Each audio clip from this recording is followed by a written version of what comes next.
Alright, today we're going over the GIMP photo editor. Now, in case you're unfamiliar, GIMP stands for New Image Manipulation Program, or many Linux newbies would say GNU Image Manipulation Program. It's a free and open source photo editor for Linux. I believe it's available on most Linux distributions, and that includes the mainstream ones like Ubuntu, Debian, Fedora, Arch, Manjaro, whatever else. And it's also compatible with Windows and Mac. And in this video, I'm going to be showing you how to use it, since GIMP, like any advanced photo editor, has a steep learning curve. And this video is here to help you get over that learning curve. Now, I'm going to give a huge disclaimer before we start. I'm not going over every feature GIMP has, just the ones that I use, and that I think YouTubers would use to make their thumbnails. Because this program has so many features, I don't think I even use like half of them. But without further ado, let's get right into it.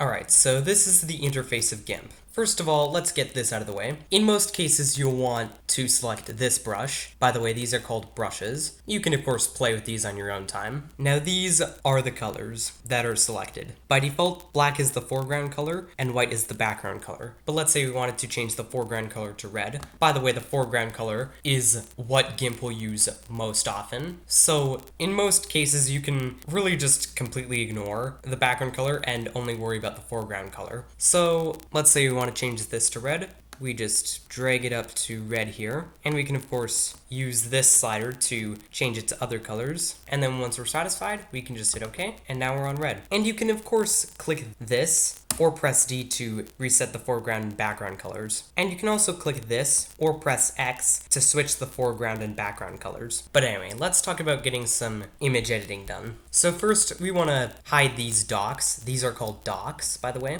to give us more screen real estate. So what we can do is just go up to Windows, then click Hide Docks. So now, of course, you can import the image of your choice by clicking File, Open, or pressing Ctrl-O. But in our case, we just want to use black as our background color. So what we can do is we can, of course, go up to File, New, but here's a shortcut. Just press Ctrl-N, and it has the same effect. Now here we can choose our resolution. This is on 1920 by 1080, which is 1080p by default.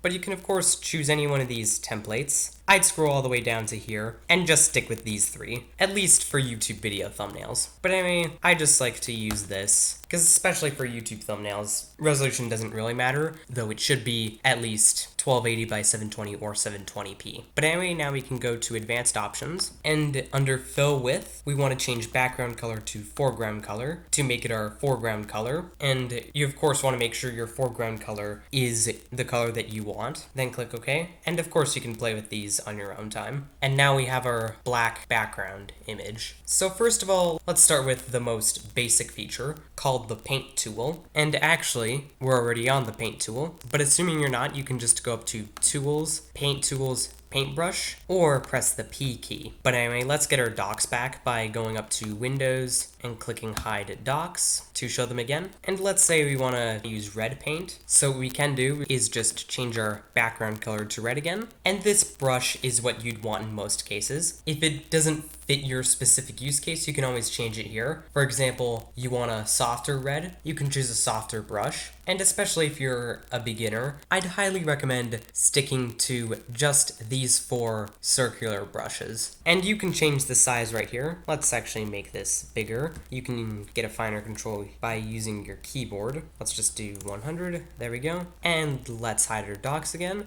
And we can free draw whatever we want. Now, if you want to undo something, we can just go up to Edit and click Undo, or press Ctrl-Z. That is, press and hold the Control key while you press and release Z. Now, if you want to crop your image, you can go up to Tools, Transform Tools, Crop, or press Shift-C. And now we're in our crop tool, and we can use this crop tool to change the size of the image, and then we can hit Enter to apply it, and we can, of course, hit Ctrl-Z to undo that. But anyway, now let's get an image that we want to work with on our background. To do that, you can just go up to File, Open as Layers, or press Ctrl-Alt-O. That is, press and hold the Control and Alt keys while you press and release O. Now, we can just use this to select whatever picture we want. I actually want to use my channel icon for this tutorial. Then we just click Open, And to move this around, we can just go up to Tools, Transform Tools, Move, or press the M key, and then get our mouse on top of the image. Press and hold the mouse button while we move this around freely. And you release the mouse button once you got it exactly where you want it. So now if you want to scale this up, you can go to Layer, Scale Layer to scale it up to your image. To do that, just put in the lowest value of your image resolution. So in my case, the lowest one is 1080, and that's the height. So I'm going to put 1080 in the height, then hit enter, and then it should change the width accordingly, then hit scale. And there's also a scale tool here to scale it with the mouse. To access it, just go up to Tools, Transform Tools, Scale, or press Shift S, and then it'll bring up a scaler, which you can use to shrink or expand it. And then once you got what you want, just click Scale, and then it'll resize your image accordingly. Now, I just want to mention one thing quickly. Let's bring the docks back quickly, and now let's look at our layers here. These are called layers.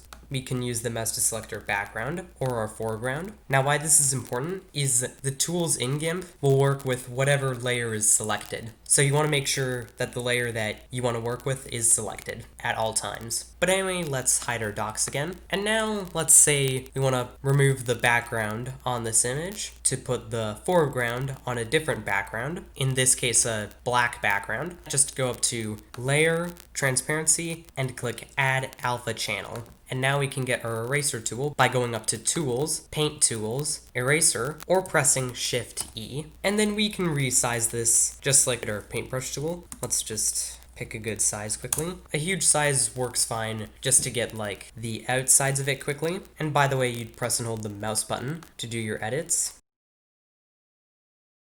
And then when we start to get into fine detail, we can shrink this down accordingly, and you can follow that procedure to erase the rest of the background. And I'm gonna finish this up real quick.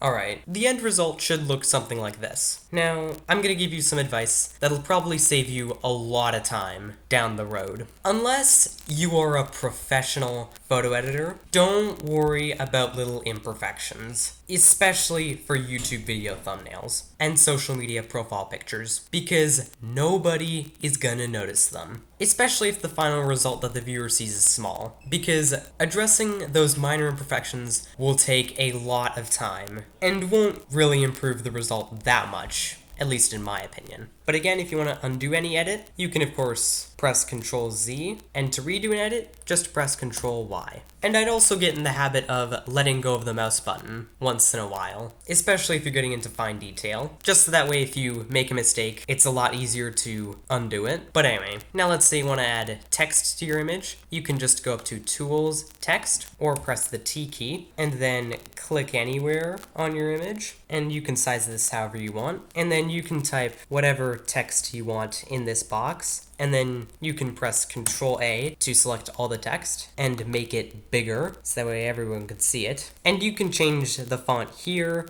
and change the color here, and also add bolding, italicizing, underlining, and strike throughs. But anyway, once you're done with that, you can just hit the escape key and switch to the move tool to move this about however you want. Let's actually put this at the bottom of the image so that way you can see me okay. And if you ever want to rotate an image, just go up to Tools, Transform Tools, Rotate, or press Shift R, and then you can use that to rotate your image however you want. Then click Rotate, and there we go. But anyway, if you ever want to save your work to pick up where you left off later, just go up to File, Save, or press Ctrl S, and then call it whatever you want. I'm going to be calling it image.xcf, and I'll just place it in my pictures folder. And once you're done your work, we need to export this into a format that other programs, like your image viewer, will recognize and use. To do that, just go up to File, Export, or press Ctrl E, and then call it whatever you want, and then click Export. Now, if you ever want to change the format, just go to Select File Type by extension, and select any one of these formats. In my experience, JPEG is what you'll want in most cases, since it yields way smaller file sizes than PNG, and it's especially ideal for YouTube video thumbnails, which are limited to 2 megabytes. But anyway, once you're ready to export it, you can just click Export,